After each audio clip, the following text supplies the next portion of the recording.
बिस्मिल्लाहिर्रहमानिर्रहीम, अस्सलाम वालेकुम।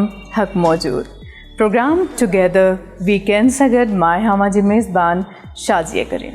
अव्हांखे ख़बर आहे त हीउ जेको प्रोग्राम आहे उहो ख़ुसूसी तौर ते तालीम जे हवाले सां कयो वेंदो आहे। कोशिशि कई वेंदी आहे त आवाम खे तालीम जे हवाले सां ॼाण ॾिजे। जीअं पोयां जेके असांजा प्रोग्राम्स थिया आहिनि उन्हनि में अव्हांखे ॿुधायो त असां वटि करियर अपॉर्चुनिटीज़ केतिरियूं आहिनि या उन हवाले सां मुख़्तलिफ़ टॉपिक्स हुया जेके यकीनन अव्हां प्रोग्राम्स ॾिठा हूंदा।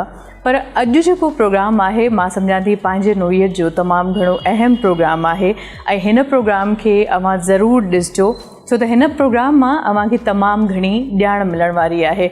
इन हवाले सां त असां वटि घणे भाङे भले उहो पढ़ियो लिखियो माण्हू हुजे या अणपढ़ियो हुजे, उनखे कानून जे हवाले सां का ॼाण कोन हूंदी आहे, उनखे पंहिंजे बेसिक राइट्स जे हवाले सां का ॼाण कोन हूंदी आहे। इन करे जॾहिं बि को अहिड़ो कानूनी मामिलो ईंदो आहे त उहो माण्हू या त माठि करे वेहंदो आहे या अहिड़नि माण्हुनि जे वर चढ़ी वेंदो आहे जेके सिर्फ़ु उन्हनि खां नाणो घुरंदा आहिनि, पैसा घुरंदा आहिनि ऐं कमु वरी उन्हनि जो उअं ई बि कोन थींदो आहे। सो अॼु असां मौजूदु आहियूं लीगल एड सोसाइटी जे ऑफिस में, जेको हिकिड़ो कॉल सेंटर आहे ऐं हिते जेको आवाम मां जिन माण्हुनि खे को प्रॉब्लम आहे, का परेशानी आहे या कानूनी मदद जे कॾहिं उन्हनि खे घुरिजे त उहे कॉल कंदा आहिनि ऐं उन्हनि खे मुफ़्त में कानूनी मदद जेका आहे उहा फ़रहाम कई वेंदी आहे। उनखे अलावा जेकॾहिं को अहिड़ो माण्हू आहे जेको वकील अफोर्ड नथो करे सघे त हीअ जेका लीगल एड सोसाइटी आहे उहा उन्हनि खे वकील बि फ़रहाम कंदी आहे। उनखां अलावा बि घणियूं शयूं आहिनि जंहिं हवाले सां आम माण्हू जी मदद कई वेंदी आहे। ऐं ख़ासि तौर ते जेकॾहिं मां तालीमी इदारनि जी ॻाल्हि कयां ऐं तालीम जी ॻाल्हि कयां त तालीम इंसान जो बुनियादी हक़ आहे। पर पाकिस्तान जे अंदरि जेकॾहिं ॻाल्हि कई वञे त पाकिस्तान जे अंदरि मिलियंस में आहिनि ॿार जेके स्कूलनि खां ॿाहिरि आहिनि ऐं पहिरें दर्जे खां वठी 12हें दर्जे ताईं आइन असांखे इहा इजाज़त ॾिए थो। ऐं इहा हिकिड़ी मतिलबु ईअं चवां त इंसान जो या ॿार जो बेसिक राइट आहे त उहा तालीम उनखे मुफ़्त में फ़रहाम कई वञे। हाणे उहा कई वञे थी या नथी कई वञे, उन हवाले सां गवर्नमेंट जो कहिड़ो रोल आहे, उन्हनि सभिनी शयुनि ते असां ॻाल्हाईंदासीं ऐं उन जे लाइ पेरेंट्स केतिरा अवेयर आहिनि, ॿार केतिरा अवेयर आहिनि, उन हवाले सां बि ॻाल्हाईंदासीं। मतिलबु असांजो फोकस जेको आहे अॼु, ऐं असां कोशिशि इहा ई कंदासीं त अव्हांखे इहा ॻाल्हि ख़ासि तौर ते, मतिलबु ॿिया बि खोड़ मौज़ू आहिनि, पर तालीम जे हवाले सां अव्हांजा कहिड़ा हक़ आहिनि उन्हनि ते असां ॻाल्हायूं। सो मुंहिंजे ख़्याल में त अव्हां सम्झी विया हूंदो त अॼोको जेको प्रोग्राम आहे टुगेदर वीकेंड, उन में असांजो जेको मौज़ू आहे उहो आहे कानून, लॉ। मां चाहींदसि त सभ खां पहिरियों अव्हांजी जेका मुलाक़ात आहे उहा मां हिकु शख़्सियत सां करायां, रुखसाना परवीन खोखर साहिबा, जेका सीनियर प्रोजेक्ट मैनेजर आहे लीगल एड सोसाइटी जी। उनखे अलावा सोशल एक्टिविस्ट बि आहे ऐं Sindh legal advisory council call centre सां बि उन्हनि जी वाबस्तगी आहे ऐं ख़ासि तौर ते औरतुनि जे हवाले सां तमामु घणो हू अॻु भरियूं आहिनि। हाणे हिते मां हिकिड़ी ॻाल्हि मुंहिंजे ज़हन मां निकिरी वई जेका मां चाहींदसि तव्हांखे ॿुधाईंदी हलां त कॉलेजिस या यूनिवर्सिटीज़ जे अंदरि या स्कूल्स जे अंदरि ॿारनि सां हिरासमेंट बि कई वेंदी आहे। नौजवान छोकिरियुनि सां हिरासमेंट जा इलाही वाक़िया यकीनन अव्हां ॿुधा हूंदा, पर इहे जेके आहिनि उहे लीगल मामला आहिनि जिन खे असां न सम्झी सघंदा आहियूं ऐं उन जे करे ई अहिड़ा जेके केसिस हूंदा आहिनि उहे लुड़ी वेंदा आहिनि ऐं उन माण्हू खे को इंसाफ़, बल्कि उन औरत खे या उन शागिर्दियाणी खे जस्टिस न मिली सघंदो आहे। सो इन करे असां कोशिशि कयूं पिया त अव्हांखे ॿुधायूं त अव्हां कीअं कानूनी मदद हासिल करे सघो थियूं या करे सघो था ऐं कीअं पंहिंजे मुल्क खे, पंहिंजे इदारनि खे या पंहिंजी जेका ज़िंदगी आहे उनखे बहितर बणाए सघो था। छो त एजुकेशन सिर्फ़ु किताबनि में कोन आहे, ॿिया बि ज़िंदगी जा घणा मामला आहिनि जिन में असांखे तालीम जी, शऊर जी ज़रूरत हूंदी आहे ऐं इल्मो अदब ॾाहप इहे सॼियूं जेके शयूं आहिनि उहे काउंट थींदियूं आहिनि। सो ॻाल्हि ॿोल खे अॻिते असां बिल्कुलु वधाईंदासीं, पर मुंहिंजे ख़्याल में त मुंहिंजी जेका कचहरी आहे उहा थोरी घणी थी वई आहे। मां चाहींदसि पंहिंजी ॻाल्हि खे मुख़्तसिर कयां ऐं अव्हांजी मुलाक़ात मां करायां रुखसाना परवीन खोखर साहिबा सां, जिन जो तारुफ़ मां अव्हांखे थोरी देरि पहिरियों कराए चुकी आहियां। सो अचो त उन्हनि सां मुलाक़ात कयूं था ऐं उन्हनि सां कुझु तालीम जे हवाले सां ऐं ॿिया जेके लीगल मामला आहिनि उन्हनि ते कचहरी कयूं। उमेदु आहे त अव्हांखे तमामु घणी ॼाण मिलंदी।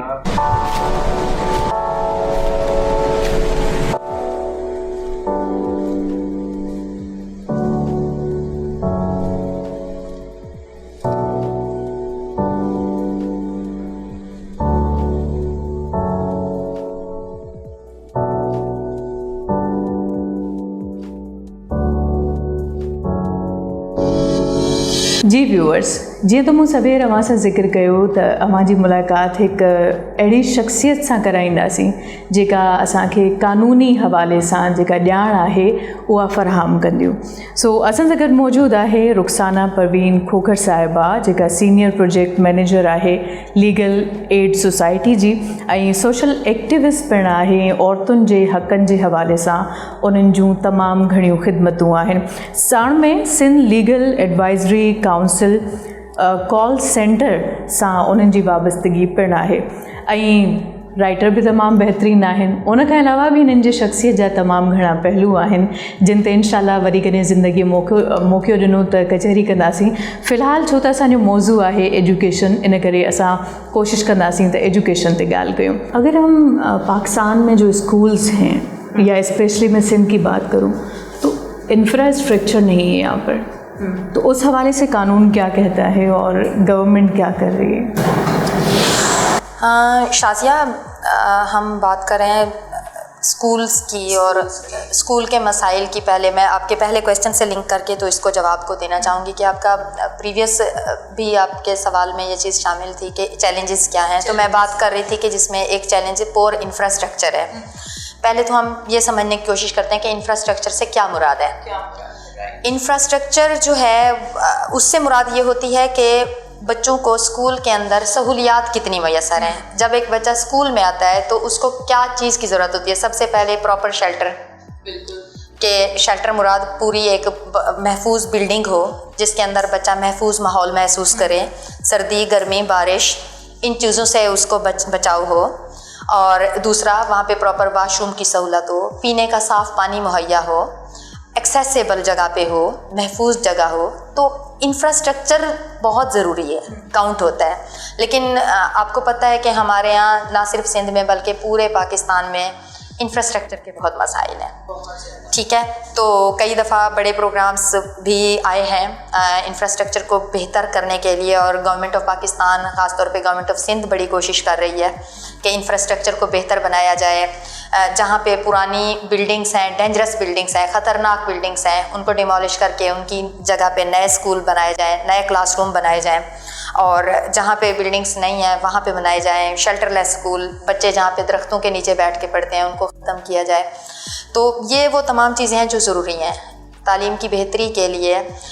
देखें, जब तक कौन सा ऐसा वालिद है या वालिदैन है जो माँ या बाप अपने बच्चे को ऐसी जगह भेजना चाहेंगे जहाँ वो तपती धूप में गर्म फर्श पे बैठे, तपती धूप में बैठे और पढ़े, कोई भी नहीं भेजना चाहता। यही वजह है कि प्राइवेट स्कूलों को लोग प्रेफर करते हैं कि जी कम से कम वहाँ पे महफूज माहौल है, टीचर जो है वो फ्रेंडली है। ठीक है, तो बहुत सारी चीज़ें हैं कि जिस पे गवर्नमेंट को तवज्जो देने की ज़रूरत है। और अल्हम्दुलिल्लाह सिंध में जो है हमें कुछ पॉजिटिव साइंस भी नज़र आते हैं। गवर्नमेंट ऑफ सिंध जो है वो काफ़ी कोशिश भी कर रही है टीचर लाइसेंस बनवाने पे, टीचर्स कोर्सेज़ वगैरह के ऊपर, टीचर ट्रेनिंग के ऊपर, इंफ्रास्ट्रक्चर के ऊपर बेहतरी की तरफ हैं। लेकिन अभी भी हमें बहुत आगे जाने की ज़रूरत है। अभी भी बहुत सारे गैप्स हैं जिनको फिल करना ज़रूरी है। क्योंकि मैं अक्सर देखती हूँ कि स्कूल्स के अंदर, कॉलेजेस के अंदर हिरासमेंट के वाक़यात भी बहुत ज़्यादा बढ़ते जा रहे हैं और यकीनन सुसाइड के केसेस भी आपने देखे होंगे। तो इस हवाले से किस तरह के इक़दाम उठाए जाते हैं? क्योंकि जहाँ तक मुझे लगता है कि इस तरह के जो मामलात होते हैं वो ज़्यादातर दबा दिए जाते हैं या उनको जस्टिस नहीं मिल पाता। हाँ, तो ये भी लाजिम है कि अगर हम स्कूल की बात करते हैं तो ये कानूनी मामला है। कानूनी मामला है, एग्जैक्टली। देखें, जहाँ आर्टिकल 25A ये कहता है कि 5 से 16 साल के तमाम बच्चों को स्टेट जो है फ्री एंड कंपलसरी एजुकेशन देगी, फराहम करेगी। वहाँ कॉन्स्टिट्यूशन ये भी कहता है कि ज़िंदा रहने का हक़, आज़ाद जीने का हक़, खुशहाल रहने का हक़ वो भी हर शहरी को है। हर बच्चे को तहफ़्फ़ुज़ का माहौल मिले। चाइल्ड प्रोटेक्शन ये भी हमारा बुनियादी ज़िम्मेदारी है, हमारी कानूनी ज़िम्मेदारी है कि प्रोटेक्टिव इन्वायरमेंट बच्चे को मिले। तो ये जो हैरासमेंट के इश्यूज़ हैं, वो चाहे वर्क प्लेस हैरासमेंट हो या बच्चों के साथ हैरासमेंट हो, सेक्शुअल हैरासमेंट हो, ये तो किसी सूरत जो है वो काबिल कबूल नहीं है। कानून इसकी सख्ती से मना करता है, कानून इसके लिए बने हुए हैं और इसकी बहुत सख्त सज़ाएँ हैं। तो इसको ख़त्म करने के लिए जो सूरत हाल है वो ये है कि ज़्यादा से ज़्यादा आगाही फैलाई जाए। सही है, زیادہ سے زیادہ آگاہی پھیلائی جائے، اور اس کو ختم ایسے کیا جا سکتا ہے کہ اسکول کا اور کمیونٹی کا جو فاصلہ ہے نا، اس فاصلے کو کم کیا جائے، ختم کیا جائے۔ والدین کو جتنا زیادہ تعلیمی سرگرمی میں ہم انوالو کریں گے، اتنے زیادہ اسکول کے اندر مسائل ختم ہوں گے۔ دیکھیں، بچہ جو ہے وہ اس کے مین سٹیک ہولڈر کون ہوتے ہیں؟ بچے کے کسٹوڈین کون ہوتے ہیں؟ بچے کی دیکھ بھال کرنے والے اسکول کس کے ساتھ لنک ہے؟ گھر کے ساتھ، ٹھیک ہے، اور گھر کس کے ساتھ لنک ہے؟ معاشرے کے ساتھ، ٹھیک ہے، اور معاشرہ کس کے ساتھ ہے؟ آپ کے آئین کے ساتھ، آپ کے انتظامی اداروں کے ساتھ۔ تو ان سب کا آپس میں انٹیگریشن ہونا، ان سب کا آپس میں ملنا بہت ضروری ہے، ان کا جڑنا بہت ضروری ہے۔ لیکن رخسانہ صاحبہ، مجھے نہیں لگتا کہ یہ ساری چیزیں جو ہیں وہ آپس میں جڑی ہوئی ہیں، تو کیا یہ کبھی جڑیں گی؟ پاسبل ہے؟ ہاں، وہ کہتے ہیں نا کہ پوستا رہے شجر سے امید بہار رکھ، تو مایوس تو ہونا نہیں چاہیے ہمیں، پہلی بات کبھی بھی نہیں ہونا چاہیے۔ دوسرا دیکھیں، گورنمنٹ کی کچھ پالیسیز ہیں، ایجوکیشن پالیسیز ہیں، اور جس میں ایک چیز کا بڑا ذکر کیا جاتا ہے، پیرنٹ ٹیچر ایسوسیشن، ٹھیک ہے، والدین کی اور ٹیچرز کی کمیٹیاں بنی ہوئی ہوتی ہیں، مختلف صوبوں میں مختلف ناموں سے یہ جانی جاتی ہیں، ٹھیک ہے، لیکن کام تقریباً سب کا ایک ہوتا ہے۔ ان کمیٹیز کو جتنا زیادہ ہم اسٹرانگ کر سکتے ہیں نا، ان کو کریں، ٹھیک ہے۔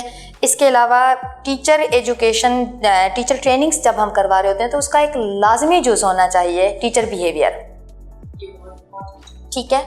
آپ نے کبھی نوٹ کیا ہے کہ گورنمنٹ ٹیچر اور پرائیویٹ ٹیچر کے جو رویوں میں فرق ہوتا ہے، کیا وہ وجہ بنتا ہے کہ بچے لوگ پرائیویٹ اسکولس کی طرف کیوں جاتے ہیں؟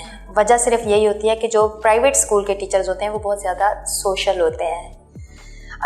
سیدھے لفظوں میں اگر ہم بات کریں کہ بہت اچھے اخلاق کے ساتھ جو ہے نا، ان کو ایک تربیت کا حصہ ہوتا ہے کہ انہوں نے جب والدین آنے ہیں، والدین کے ساتھ ملنا ہے تو کتنے اچھے سے گریٹ کرنا ہے، کس طریقے سے انہوں نے ڈیلی بیسس پہ بچے کی ڈائری پہ والدین کو مخاطب کرنا ہے، والدین کو آگاہ رکھنا ہے بچے کے کامیابی سے، بچے کی ناکامی سے، بیہیویئر سے۔ لیکن گورنمنٹ اسکولز میں ہمیں یہ بہت کم دیکھنے کو ملتا ہے۔ تو ضرورت اس امر کی ہے کہ اس خلا کو پر کیا جائے، ٹھیک ہے، اور جب بھی کوئی اس طرح کے بڑے ایونٹس ہونے چاہیے تو وہاں پہ پیرنٹس کو لازمی مدعو کیا جائے، ان کو وہ عزت دی جائے، تکریم دی جائے، باقاعدہ سلیبس کا حصہ بنایا جائے کہ والدین کو کس طرح سے ہم انگیج رکھیں گے، نمبر 1۔ نمبر 2، آج کل سوشل میڈیا کا دور، بالکل گورنمنٹ کو چاہیے کہ جو بھی انیشیٹوز وہ لے سکتے ہیں وہ لیں، ٹھیک ہے، سوشل میڈیا کے تھرو، مین اسٹریم میڈیا کے تھرو والدین تک آگاہی پہنچائیں کہ ان کے بچوں کے کیا رائٹس ہیں، تعلیم بچے کا بنیادی حق ہے، اس حق تک کیسے لوگوں تک پہنچانا ہے، اور اسکول جو ہے وہ کوئی کسی کی ملکیت نہیں ہے، کسی کی جاگیر نہیں ہے، وہ سب کا ایک معاشرتی علاقہ ہے، ادارہ ہے، سب کا وہ اسکول ہے، اونرشپ دیں لوگوں کو، ٹھیک ہے، تاکہ جتنا زیادہ لوگ آن کریں گے اتنا زیادہ اسکول ترقی کرے گا۔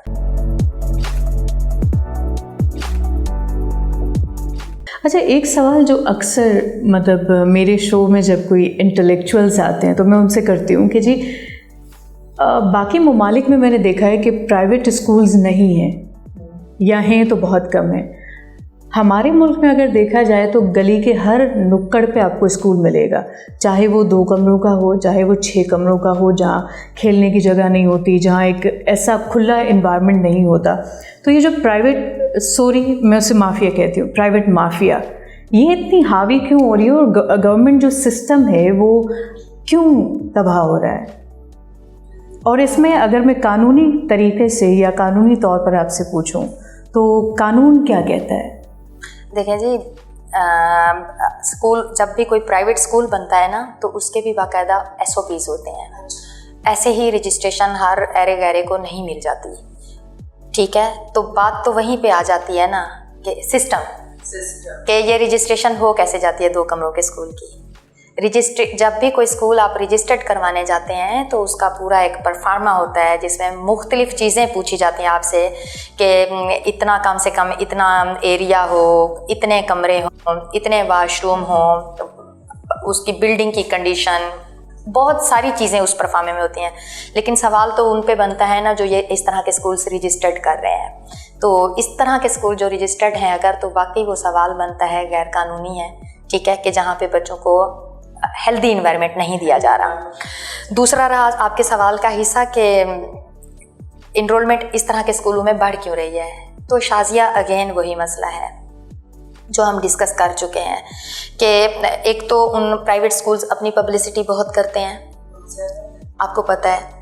दूसरा ये कि उनके यहाँ हमारे सरकारी स्कूल बहुत अच्छे स्कूल हैं जहाँ खुले खुले खेल के मैदान हैं, टीचर्स को हम बहुत अच्छी तनख्वाहें देते हैं, बिल्कुल आला तालीम याफ्ता कंपटीशन से पढ़ी हुई टीचर्स हमारे पास होती हैं, लेकिन हम फिर भी रह क्यों जाते हैं? वजह सिर्फ यही होती है जो चंद छोटी छोटी गलतियाँ हैं, ठीक है, कि टीचर्स की वो वाली ट्रेनिंग नहीं है हमारे पास, ठीक है, और टीचर्स का वालिदैन के साथ राब्ता नहीं है, टीचर्स का बच्चों के साथ इखलाक नहीं है। आपने कभी नोट किया है कि एक बच्चा कहता है कि मैं साइकिल बनाने वाली दुकान पे मजदूरी कर लूँगा लेकिन मैं स्कूल नहीं जाऊँगा।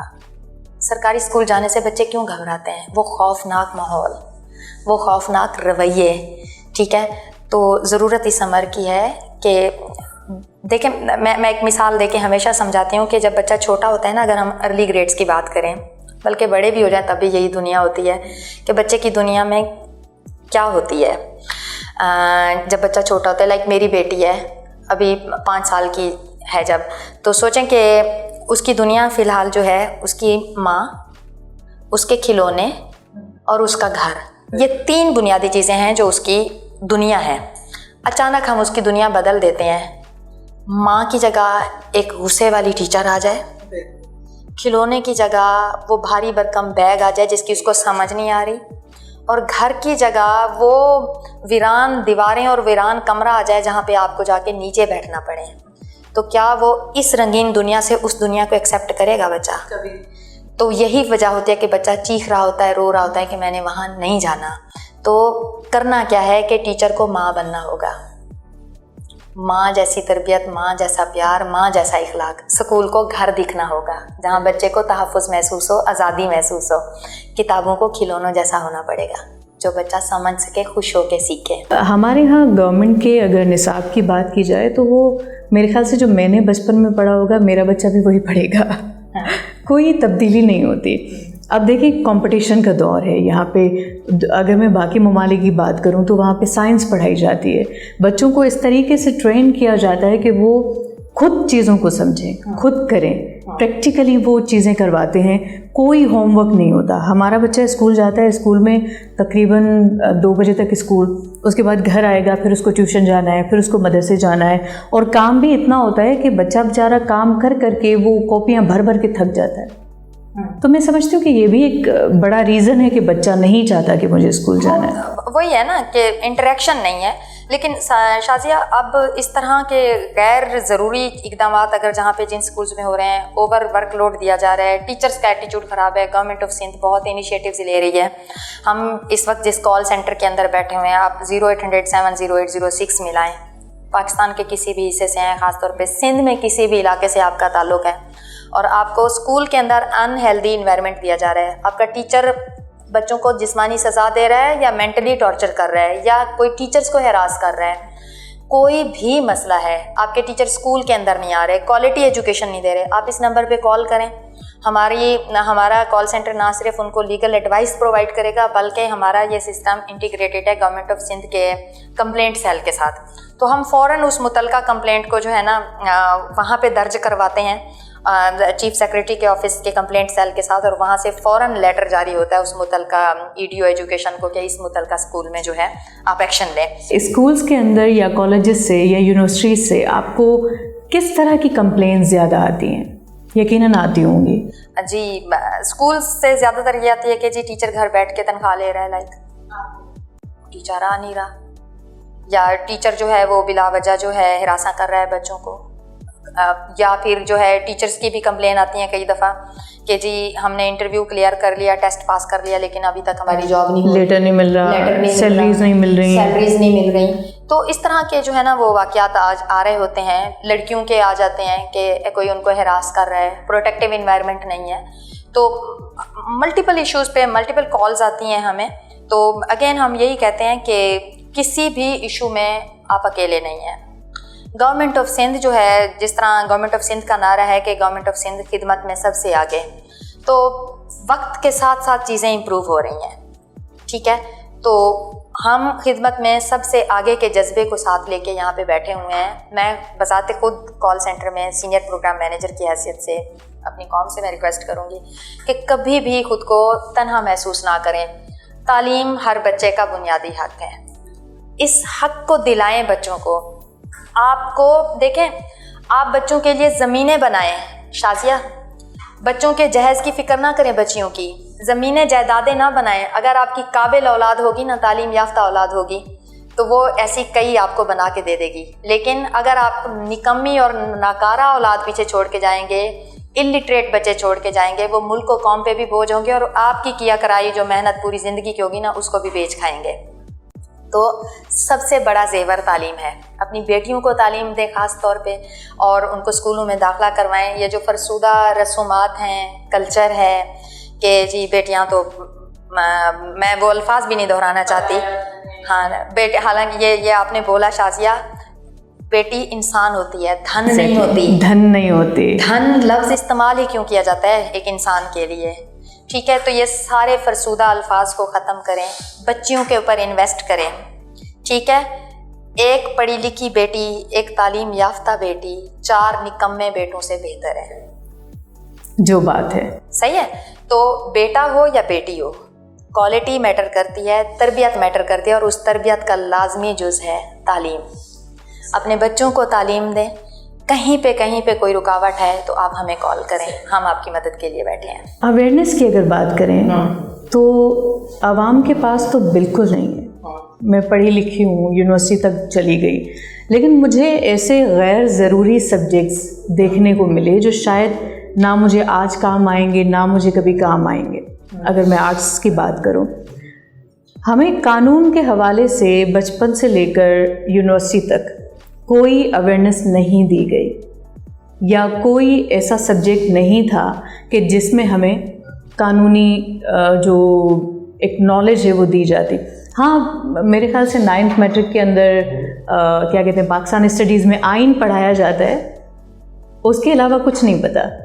تو اگر ہم اویئرنیس کی بات کریں تو ماں باپ کس طرح سمجھیں گے کہ یہ ہمارا رائٹ ہے, یہ ہمارا رائٹ نہیں ہے؟ کس طریقے سے ہم حکومت سے مخاطب ہو سکتے ہیں, کس طریقے سے اپنے رائٹس لے سکتے ہیں, یہ تو ہمیں پتہ ہی نہیں ہے. تو کس طرح ہوگا پھر یہ سب کچھ؟ بالکل اچھا سوال ہے. ہاں شازیہ, میں اس سے ایک حصے پہ ایگری بھی کروں گی, ایک حصے پہ تھوڑا سا اختلاف بھی کروں گی.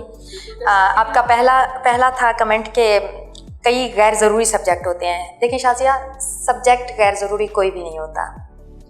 دنیا میں ہر چیز کسی نہ کسی حالت میں, صورت میں جاننا ضروری ہے. ہاں, عمر کے کس حصے میں جاننی چاہیے اور کس طرح سے اس کو بچے کو سمجھانا چاہیے وہ ضروری ہے.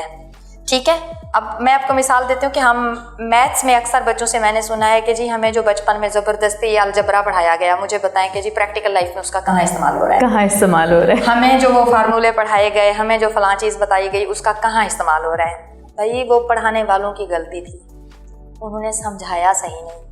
وہ نصاب بنانے والوں کی غلطی تھی اس وقت کہ عمر کے age wise standard of education کیا ہونا چاہیے, کمپیٹنسیز کس لیول کی ہونی چاہیے, کس کمپیٹنسی کے لیے کیا ایجوکیشنل گولز ہونے چاہیے. یہی تو وہ چیزیں ہیں جو میں کوالٹی ایجوکیشن کے حوالے سے بات کرتی ہوں. آپ کی بات پہ میں, جس پہ میں نے بولا کہ میں ایگری کرتی ہوں, وہ یہ ہے کہ واقعی ہمیں قانون کی تعلیم نہیں دی جاتی, ہمیں اپنے فنڈامنٹل رائٹس کا نہیں بتایا جاتا. اس وقت لیگل ایڈ سوسائٹی کے ایک ادارے میں موجود ہیں, تو میں چاہوں گی کہ کال سینٹر کے جو باقی ممبران ہیں ان سے بھی بات کی جائے اور ان سے بھی کچھ جانا جائے کہ وہ ان کے پاس کس طرح کی کمپلینز آتی ہیں, کیا چیزیں ہیں, اور کس طرح عام لوگوں کو مدد فراہم کی جاتی ہے. سو ویورز, ٹائم آئے تھے شارٹ بریک جو ملوں تھا بریک کھا پوئے. لیگل ایڈ سوسائٹی جے کال سینٹر میں داخل تھی چکا ہوں, جتھے مختلف जेके लॉयर्स आहिनि उहे वेठा आहिनि ऐं उहे आवाम खे लीगल एड फ़रहाम कंदा आहिनि. हिकिड़ो कॉन्टेक्ट नंबर आहे जेको उन्हनि जो ॾिनल आहे माण्हुनि खे ऐं उन जे वसीले इन्हनि सां राब्तो थींदो आहे ऐं पंहिंजा जेके हू इशूज़ हूंदा आहिनि, मामला हूंदा आहिनि, उहे जेके हिते कॉल ऑपरेटर्स आहिनि उन्हनि खे ॿुधाईंदा आहिनि ऐं उन्हनि खां सलाह मशवरो कंदा आहिनि. सो मां चाहींदसि त उन्हनि सां मुंहिंजी मुलाक़ात कराइजे. पहिरियों कंहिंसां ॻाल्हाइजे? ओके, सर मौजूदु आहे. अस्सलाम वालेकुम सर. माइक तव्हां काइंडली उथी बीही सघो था? ओके, हिन पासे ॾे कैमरा आहे. पंहिंजो नालो ॿुधायो. शेर हुसैन लगारी एडवोकेट नालो. ओके, सो हिते अव्हांजो छा कमु आहे? हिते बेसिकली मां लीगल एडवाइज़र आहियां ऐं हीअ जेको टोल फ्री नंबर आहे सिंध लीगल एडवाइज़री जो 080070806, इन ते सॼे पाकिस्तान मां जेके कॉल्स ईंदियूं आहिनि असां रिसीव कंदा आहियूं. अच्छा, पूरे पाकिस्तान मां? जी, पूरे पाकिस्तान मां कॉल्स ईंदियूं आहिनि. सही. पोइ कहिड़े क़िस्म जा जेके मसइला आहिनि उहे वधीक अव्हांखे ॿुधण में अचनि था या ॾिसण में अचनि था? सभ खां वधीक जेके आहिनि सिविल मसइला असां वटि तमामु घणा ईंदा आहिनि, जंहिंमें स्पेशली औरतुनि जी प्रॉपर्टी जा हुक़ूक़ उन्हनि खे ख़बर न हूंदी आहे. जीअं उन्हनि खे पंहिंजा भाइर या पंहिंजो जेके वालदेन हूंदा आहिनि उहे ॾींदा ई न आहिनि प्रॉपर्टी मां हिसो, उन्हनि खे ख़बर बि न हूंदी आहे. त हुनखे अवेयरनेस करण जे लाइ ऐं उन्हनि खे ॿुधाइण जे लाइ त उन्हनि वटि कहिड़ी कानूनी रेमेडी आहे, त उहो असां हिन कॉल जे ज़रिए जेके कॉल्स ईंदियूं आहिनि असां उन खे जेको आहे उन महिल कानूनी सलाह ॾींदा आहियूं. कुझु जेके केसिस हूंदा आहिनि उहे थोरा पेचीदा हूंदा आहिनि, जंहिंमें वकील जी ज़रूरत हूंदी आहे, या कुझु माण्हू अहिड़ा हूंदा आहिनि जेके फाइनेंशियली एतिरा स्ट्रॉन्ग न हूंदा आहिनि, त पोइ उन्हनि जी हेल्प तव्हां कीअं कंदा आहियो? अच्छा, सिंध लीगल एडवाइज़री जो हिकिड़ो स्पेशल इनिशिएटिव आहे, त उहे औरतूं जेके फॉर एग्ज़ाम्पल इवन दो असांजे जेके पुठिते पियल इलाइक़ा आहिनि जंहिंमें मासियूं हूंदियूं आहिनि वीचारियूं, या उहे जेके फाइनेंशियली नथियूं अफोर्ड करे सघनि, त उन्हनि खे स्पेसिफिकली या घरेलू तशदुद जो शिकार मायूं जेके हूंदियूं आहिनि औरतूं असांजूं वधियूं, उहे हुननि खे असां फ्री ऑफ कॉस्ट जेको आहे उहो लीगल एड में असां प्रोबोनो लायर्स जेके आहिनि असांजे लिटिगेशन डिपार्टमेंट आहे उन्हनि खे असां फ्री वकील जेको आहे उहो ॾींदा आहियूं, जेको उन्हनि जी केस फाइलिंग खां वठी करे जजमेंट ताईं सॼी मुफ़्त में जेको आहे उहो उन जे बिहाफ ते केस विड़ी ऐं उन्हनि खे इंसाफ़ फराहम कंदा आहिनि. माशाल्लाह, हीअ त मां सम्झां थी तमामु सुठो क़दम आहे, तमामु सुठी ॻाल्हि आहे, छो त पाकिस्तान जे अंदरि मां सम्झां थी आम माण्हू खे त नॉलेज ई न आहे त उन्हनि जा राइट्स कहिड़ा आहिनि ऐं उहे कहिड़े तरीक़े सां अदालत खां मतिलबु अदालत खां इंसाफ़ वठी सघनि था या अदालत जो दरवाज़ो खड़काए सघनि था. सो आम माण्हू जे अवेयरनेस जे लाइ बि मां कुझु कयो पिया? जी बिल्कुलु, आम माण्हुनि जी अवेयरनेस जे लाइ हिकु त असांजी SMS सर्विस आहे जेका डेली बेसिस ते हुननि वटि आम माण्हुनि वटि वेंदी आहे. ॿी ॻाल्हि इहा सोशल मीडिया जे ज़रिए अॼुकल्ह हर कंहिं वटि स्मार्टफोन त आहे ई आहे, त सोशल मीडिया जे ज़रिए असांजी अवेयरनेस वञे थी. मीन वाइल असां मुख़्तलिफ़ प्लेटफॉर्म्स ते सेमिनार्स बि कंडक्ट कंदा रहंदा आहियूं, जंहिंमें असां असांजो जेको टोल फ्री नंबर आहे इन जे ज़रिए इन जे लाइ ऐं जेको आहे असां सेमिनार कंडक्ट करे माण्हुनि खे इहा आगाही ॾींदा आहियूं त हीअ सिर्फ़ु हिकिड़ो ई उहो नंबर आहे जंहिं ते तव्हां घरु वेठे जेॾी महिल बि तव्हांखे कंहिं कानूनी मशवरे जी ज़रूरत हुजे, किथे तव्हां फासी पियो, को पुलिस जो मसइलो हुजे, जाइदाद जो मसइलो हुजे, अचानक को अहिड़ो को गैर वणंदड़ ऐं गैर कानूनी को ऑफेंस थी वञे, त तव्हां ओॾी महिल हिन नंबर ते कॉल करे 24 कलाक नंबर ऑन हूंदो आहे, हिन नंबर ते तव्हां कॉल करे ऐं तव्हां जेको आहे ओॾी महिल ई मुफ़्त कानूनी मशवरो वठी. माशाल्लाह, तमामु बहितरीनु, थैंक यू सो मच. तव्हां ख़ासि टाइम ॾिनो ऐं इंतिहाई माज़रत तव्हां कमु पे कयो ऐं मूं मूंखे डिस्टर्ब कयो. अस्सलाम वालेकुम, प्लीज़ माइक लीजिएगा और अपना नाम बताइए पहले. इज़ा रिज़वी. ओके, और आप यहाँ पर क्या खिदमत सर अंजाम दे रही हैं? हम लोग लीगल एडवाइजरी सर्विसेज देते हैं जनरल पब्लिक को, जो भी हमसे कांटेक्ट करते हैं उसका जो भी ग्रीवांसेस होते हैं हम उसको एक रेमेडी प्रोवाइड करते हैं. और अगर हमारे थीमेटिक एरियाज़ के अंदर आ रहा होता है, हमें लगता है इनको प्रोबोनो लॉयर की ज़रूरत है, तो हम उन थीमेटिक एरियाज़ में अगर वो लाइक करते हैं तो फिर हमें उनको प्रोबोनो लॉयर सर्विसेज भी प्रोवाइड करते हैं. अच्छा, ज़्यादातर अगर मैं शहरों की बात करूं तो फिर भी लोगों को थोड़ी अवेयरनेस होती है अपने हुकूक की, या उनको किस तरीके से लीगली कोई जो मसला है उसको हल करना है, तो लेकिन आम इंसान जो है उसको इतना पता नहीं होता. तो क्या उनकी अवेयरनेस के लिए कोई आपके पास प्रोग्राम है? ये समझे एक अवेयरनेस ही कैंपेन है हमारी कि हम लोग ये चाहते हैं कि जनरल पब्लिक को लॉज का मालूम होना चाहिए. बहुत सारे लोग हमसे इसलिए कांटेक्ट करते हैं कि ये नया लॉ आया है, इस हवाले से हमें बताएं, या ऐसा एक सिस्टम चला रहे, क्या ये लीगली अलाउड है या नहीं है. तो हम लोग उनको ये सारी बातें बता रहे होते हैं कि लॉ हमारा ये कहता है, यहाँ पर आपके राइट्स वायलेट हो रहे हैं, ये लीगल राइट्स हैं आपके, ये कॉन्स्टिट्यूशनल राइट्स हैं. तो इस तरह की अवेयरनेस ही की एक कैंपेनिंग है ये हमारी, इस तरह से समझें. جس میں ہم جنرل پبلک کو اویئر کر رہے ہوتے ہیں ان کے رائٹس کے حوالے سے، لاس کیا اویلیبل ہے، ریمیڈیز کہاں ہیں، کیا فورمس وہ یوز کر سکتے ہیں ریمیڈیز کو سیکھ کرنے کے لیے، یہ سب ہم پرووائڈ کرتے ہیں. اچھا، عموماً لوگوں کا یہ بھی ماننا ہوتا ہے کہ عدالت میں جانے کا کوئی فائدہ نہیں ہے، انصاف تو ملتا نہیں ہے، سالہ سال کیسز چلتے ہیں. ایسا ابھی بھی ہے ایسا ہوتا ہے، لیکن ضروری نہیں ہے ہر دفعہ ہر چیز کی کوئی نہ کوئی ریمیڈیز موجود ہیں. لا یہ ہے نا ہمارے پاس کہ ایک میکسم ہے کہ جب کوئی رانگ ہوگا تو ریمیڈی ظاہر ہے ضرور اویلیبل ہوگی. تو ہم لوگ ان کو یہی کوشش کرتے ہیں کہ ضروری نہیں ہے کہ آپ کو ریمیڈی نہ ملے، آپ کوشش کریں ایسے آلٹرنیٹ ویز یہ موجود ہیں، اس طرح سے معاملے کا حل تلاش کریں. مطلب ہر ایک کی ریمیڈی نہیں ہے، بہت ساری ریمیڈیز ہوتی ہیں، ان میں سے کوئی دوسری اندر ریمیڈی، کوئی آلٹرنیٹ ریمیڈی آپ سیکھ کر سکتے ہیں جس میں آپ کو جو ہے پرومپٹلی جو ہے وہ ریمیڈی مل جائے. صحیح، بڑی اچھی بات ہے. ورنہ عموماً میں نے بھی دیکھا ایسا ذاتی طور پر کہ ایک کیس شروع ہوتا ہے تو اگلا انسان قبر میں جا کے پہنچتا ہے لیکن کیس کا کوئی نتیجہ نہیں نکلتا. کبھی ہو بھی جاتے ہیں لیکن کبھی ضروری نہیں ہے ایسا ہو. ریمیڈیز ملتی بھی ہے ہمارے ذریعے سے، بہت سارے کیسز ہم حل بھی کرتے ہیں. ایون ایک کال کے ایڈوائس پر بھی ہم ان کو گائیڈ کر رہے ہوتے ہیں کیسے کیسے کرنا ہے. وہ جاتے ہیں خود کورٹ میں اپیئر ہوتا ہے اور ان کو ریمیڈی بھی ملتی ہے ود ان اے منتھ. بہت سارے کیسز ایسے بھی ہوتے ہیں. بڑا اچھا کام ہے یہ، اور مجھے بہت خوشی ہو رہی ہے سب کچھ دیکھ کر. تھینک یو سو مچ، آپ نے خاص ٹائم دیا. اب آپ اپنی کالز ریسیو کر سکتی ہیں کیونکہ میں یہاں پر سن رہی ہوں کہ ہر 2 منٹ کے بعد 1 منٹ کے بعد کہیں نہ کہیں جو ہے نا وہ گھنٹی بج رہی ہے. السلام علیکم. مائک پہلے تو آپ لیجیے گا. کیسی ہیں آپ؟ اپنا نام بتائیے. میرا نام تبسم اعجاز ہے. زیادہ تر کس طرح کے مسائل مطلب لوگوں کے ہیں؟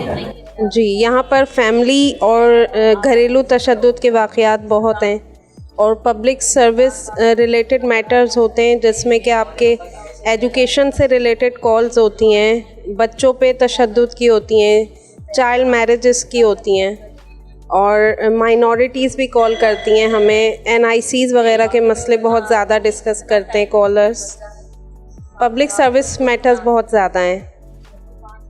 بچوں کے جو کسٹڈی کے میٹرز ہوتے ہیں، گارجن شپ کے ہوتے ہیں، سرپرستی وغیرہ کے، وہ کیسز بھی بہت زیادہ ہیں یہاں پر. صحیح، اور یہ بڑی تشویشناک بات ہے، میں سمجھتی ہوں. بہرحال تھینک یو سو مچ، آپ نے ہم سے بات کی اور معلومات شیئر کی. مائک دیجیے گا مجھے. Thank you so much again.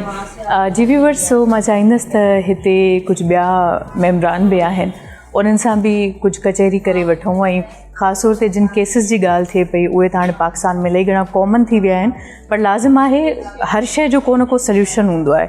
मुंहिंजो ज़ाती तौर ते मञणु आहे त जिथे प्रॉब्लम आहे उते ई सोल्यूशन बि हूंदो आहे, पर असां उन शइ खे सम्झी देरि सां सघंदा आहियूं या कॾहिं कॾहिं असां वटि ॼाण कोन हूंदी आहे त हीअ शइ बि थी सघे थी. ऐं इन करे असां वटि लॉस ठहियलु आहिनि, असां वटि वकील आहिनि जेके केसिस विढ़ंदा बि आहिनि. ऐं ख़ासि तौर ते जेकॾहिं मां हिन इदारे जी ॻाल्हि कयां, लीगल एड सोसाइटी जी, त हीअ आवाम खे मशवरा बि ॾींदा आहिनि. अस्सलाम वालेकुम सर. सर प्लीज़ तव्हां बीही सघो था? जी बिल्कुलु. ओके, माइक अव्हांजे हवाले. पहिरियों त पंहिंजो तारीफ़ कराइजो. Irfan Ali Malik, advocate high court. Okay sir, cases जी ॻाल्हि थिए पई, डोमेस्टिक वायलेंस या ॿारनि जे हवाले सां केसिस आहिनि, त उन्हनि खे कीअं अॼुकल्ह डील कयो पिया? इन हवाले सां जेके लॉज़ आहिनि उहे कीअं कमु कनि पिया? एक्चुअली असां वटि ज़्यादातर कॉल्स जेके आहिनि उहे जेंडर बेस्ड वायलेंस जूं. वाइफ कॉल कंदी आहे त हस्बैंड मूंखे मारपीट करे थो ऐं फिज़िकली टॉर्चर करे थो, मेंटल टॉर्चर करे थो. उनजे लाइ असां वटि प्रॉपर लॉस मौजूदु आहिनि त असां उन्हनि खे गाइड कंदा आहियूं त तव्हांखे केॾांहुं वञणु खपे. असल में असां वटि ज़्यादातर इशूज़ इहे बि आहिनि त कुझु लेडीज़ अहिड़ियूं बि आहिनि त जेके जेंडर बेस्ड वायलेंस जो शिकार थियनि बि थियूं, त उहे असांखे कॉल त कंदियूं आहिनि. असां उन्हनि खे रेमेडीज़ ॿुधाईंदा त आहियूं, पर हू इहो चवंदियूं आहिनि त सर असां घर खां ॿाहिरि निकिरी नथा सघूं. असांजे लाइ इहो वॾो इशू आहे त असां गाइड त करे छॾींदा आहियूं. हाणे ॿाहिरि वञणु या न वञणु हू त हुननि जे हथ में आहे. असां हुननि खे इहो नथा चई सघूं त तव्हां हरूभरू ॿाहिरि वञो. हाणे जेकॾहिं हरूभरू बि वरी ॿाहिरि वञनि थियूं त वरी सेकेंड टाइम हुननि ते टॉर्चर थी सघे थो. त इन जे करे बाक़ी ॿारनि जो जेको इशू आहे त ज़्यादातर जेके लेडीज़ आहिनि उहे असांखे इन लाइ कॉल कंदियूं आहिनि त सर मुंहिंजो हस्बैंड सां झगड़ो थी वियो आहे, त असांजा ॿार जेके आहिनि उहे हस्बैंड खणी वियो आहे, हाणे असां छा कयूं, हुनजी कस्टडी किथां वठूं. उनजे लाइ प्रॉपर लॉ मौजूदु आहे त तव्हां ॿारनि जी कस्टडी वठण जे लाइ सेक्शन 25 आहे गार्जियन एंड वार्ड एक्ट जो. अच्छा, लॉ वरी इहो बि चए थो त जिथे तव्हां रहो था उते केस न फाइल थींदो.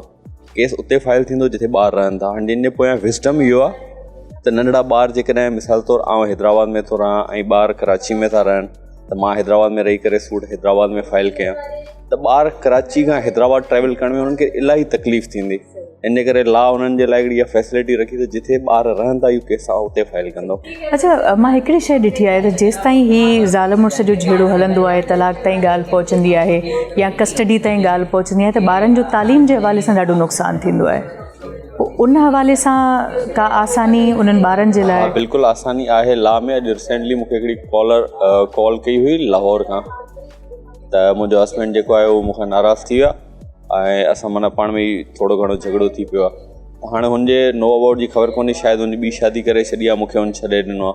हाणे मुंहिंजा 2 ॿार आहिनि नंढड़ा. हाणे हुननि जे लाइ मां स्कूल में वियसि एडमिशन जे लाइ, त मूंखे स्कूल वारनि चयो त असांखे हिन जा प्रॉपर डॉक्यूमेंटेशन जे लाइ एडमिशन जे लाइ असांखे बी फार्म खपंदो ॿारनि जो या वाले साहब जी NIC खपंदी. त हाणे उहा असांखे NIC त अवेलेबल कोन्हे. हाणे असां छा कयूं? उहा हुनखे गाइड कयो त हिकिड़ो प्रोसीजर आहे कोर्ट में, जेका उहा बि असां फैमिली कोर्ट में फाइल कंदा आहियूं. गार्जियनशिप एप्लीकेशन, मिसाल तौरु मां वञा थो, 2 ॿार आहिनि, मां हुननि जी गार्जियनशिप वठी छॾी. फादर नेचुरल गार्जियन हूंदो आहे. जेकॾहिं माउ अचे थी त पोइ माउ खे वरी कोर्ट खां गार्जियनशिप जी एप्लीकेशन फाइल करे हिकिड़ो सर्टिफिकेट वठिणो पवंदो. तव्हां उहो सर्टिफिकेट वञी नादरा में जमा कराईंदो, तव्हां ॿार जो बी फार्म ठाराए सघो था उन गार्जियनशिप सर्टिफिकेट ते. ऐं उन गार्जियनशिप सर्टिफिकेट ते ई वरी तव्हां ॿार जी वञी करे उते एडमिशन कराए तव्हां पंहिंजो गार्जियन में एज़ नालो लिखाईंदो. तव्हां जॾहिं बि फॉर्म फिल कंदा आहियो न स्कूल जी एडमिशन जो, त उते हिकिड़ो लिखियलु हूंदो आहे फादर, ॿियो हूंदो आहे गार्जियन. इहो गार्जियन जो मक़सदु इहो हूंदो आहे. त माना जेकॾहिं माउ आहे त हू पंहिंजी मतिलबु माउ आहे ऐं उनजो पीउ न आहे या सपोर्ट नथो करे या शयूं नथो ॾिए, त माउ पंहिंजो नालो लिखी सघे थी. नालो लिखाए सघे थी. सही, इहा तमामु सुठी ॻाल्हि आहे जो इहा शइ मौजूदु आहे. छो त अक्सर मां ॾिठो आहे त ज़ाल मुड़ुस जे झेड़े में न सज़ा सॼी ॿारनि खे मिलंदी आहे. सो इन करे मुंहिंजो इहो हिकिड़ो हूंदो आहे या इहा चिंता हूंदी आहे त उन ॿार वीचारे जो कहिड़ो क़सूरु आहे. इन चिंता खे कंटिन्यू कंदे असांखे जॾहिं बि कोई कॉलर चवंदो आहे त असां मुंहिंजो वाइफ सां झगड़ो थी पियो आहे या वाइफ चवंदी आहे मुंहिंजो मुड़ुस सां झगड़ो थी पियो आहे, त असां पाण में सेपरेशन था चाहियूं, छा करणु खपे? पोइ मुंहिंजो पहिरियों असांजो सुवालु इहो ई हूंदो, जेके बि असां लॉयर्स हिते अवेलेबल आहियूं, त भई तव्हांखे ॿार घणा आहिनि? जेकॾहिं तव्हां पाण में सेपरेशन कंदव त ॿारनि जो छा थींदो? तव्हां इहो कॾहिं सोचियो आहे? त पोइ कॾहिं कॾहिं कुझु कॉलर्स अहिड़ा हूंदा आहिनि जंहिंमें हेटर्स हिकिड़ो तमामु घणो क्रिएट थी वेंदो आहे. पोइ चवंदा आहिनि न सर असां सेपरेशन कंदासीं, ॿार ॼाणनि या वाइफ ॼाणे या फादर ॼाणे, असांखे पंहिंजी सेपरेशन खपे.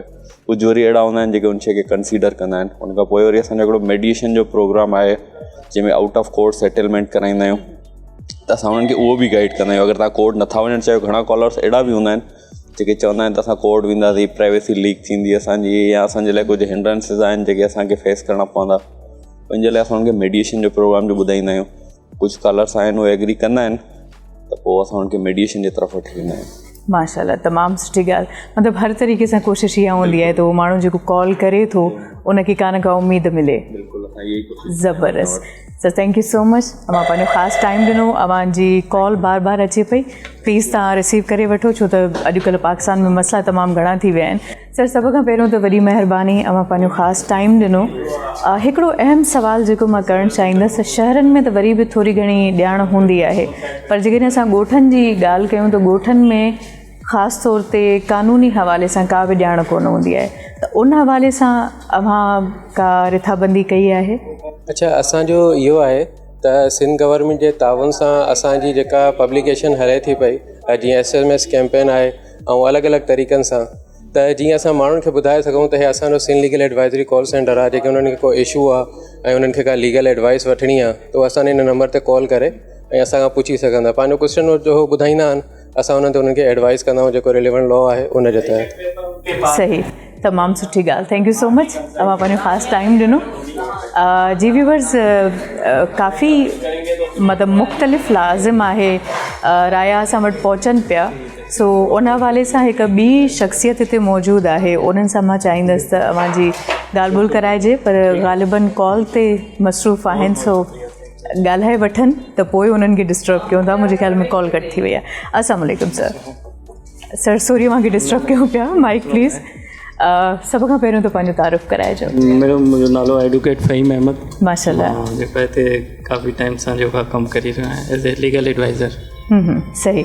अच्छा, सवेर हिकु मेंबर ॻाल्हि कई त अव्हां SMS ज़रिए माण्हुनि खे आगाह कंदा आहियो त अवां असांखां हेल्प वठी सघो था, त उहो जेको नंबर आहे उहो मां कीअं मतिलबु ओवरऑल सॼे मुल्क में त उहो नथो थी सघे न? असल में थींदो ईअं त उहो जेको टोल फ्री नंबर आहे असांजो हुनजे SMS जे ज़रिए जेको आहे या फेसबुक ते सोशल मीडिया ते जेको आहे हुनखे पब्लिकेशन कंदा आहियूं, इन खे मैसेज वेंदो आहे जेको आहे हुन सिम जे फ्रेंचाइज़ वारा जेका आहिनि यू फोन वारा या टेलीनॉर जेका बि फ्रेंचाइज़ आहिनि उन्हनि सां असांजो जेको आहे कॉन्ट्रैक्ट हूंदो आहे, ठीकु आहे। उहो असांजी तरफ़ां जेको आहे हिकिड़ो पब्लिक जेको आहे मैसेज वेंदो आहे त हिन नंबर ते तव्हां जेको आहे पंहिंजा जेको बि मसइला आहिनि फैमिली इशूज़ सां रिलेटेड आहिनि या इनहेरेंट प्रॉपर्टी आहे तव्हांजी या को बि अहिड़ो मसइलो आहे जंहिंमें तव्हां सम्झो था त पंहिंजे वकील सां तव्हांखे कंसर्न करणु घुरिजे त उहो असांजे हिन टोल फ्री नंबर ते जेको आहे कॉल करे मशवरो वठी था सघनि।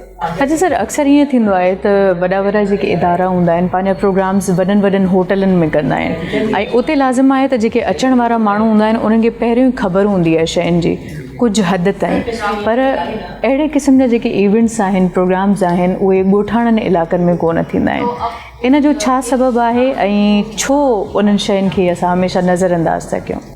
ॾिसो, असांजी जेका अवेयरनेस सेशन जे हवाले सां तव्हां शायदि ॻाल्हि करे रहिया आहियो, असांजा जेका आहिनि प्रोजेक्ट जेका आहिनि असांजो जेका ऑफिस आहिनि हैदराबाद में बि आहे, सखर में बि आहे, लाटकाना में बि आहे, ठीकु आहे। पोइ असांजा जेका हुते जेका बि ऑफिस में जेको आहे ADR प्रोग्राम हूंदा आहिनि, इनहेरेंटेड प्रॉपर्टी जो अगरि जेको आहे रिलेटेड जो को प्रोग्राम आहे पोइ उहो जेका फील्ड में वञी जेको आहे सेशन प्रोग्राम हेल्ड कंदा आहिनि त हुन में अवेयरनेस सेशन थींदो आहे त माण्हुनि खे ख़बर पवे त हिन में जेको बि उन्हनि जो इशू हूंदा आहिनि उन्हनि जे हवाले सां उन्हनि खे अवेयरनेस ॾींदा आहिनि। बिल्कुलु सर, थैंक यू। अवांजी कॉल पई अचे ऐं थी सघे थो कोई अहम मामिलो जेको आहे उहो डिस्कस उहो ईअं थियणु न खपे पर बहरहाल हाणे थी वियो।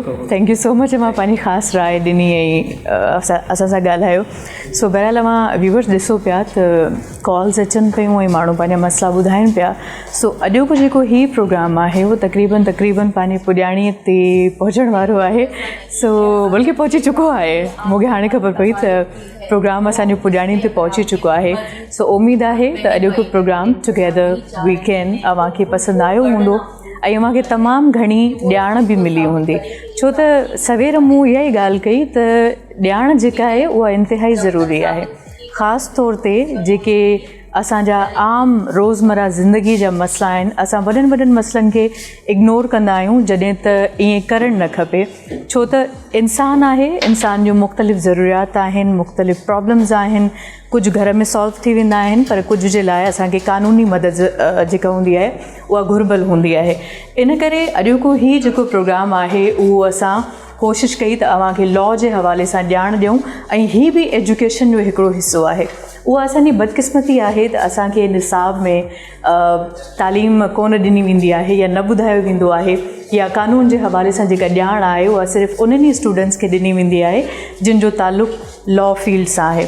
पर जेके असां जहिड़ा आम माण्हू आहिनि या जेके अवाम में वेठल आम माण्हू आहिनि उन्हनि खे का बि ख़ासि ॼाण न हूंदी आहे। इहो ई कारण हूंदो आहे त हू ज़िंदगीअ जे चकीअ में हमेशह अटे जीअं पीबा आहिनि।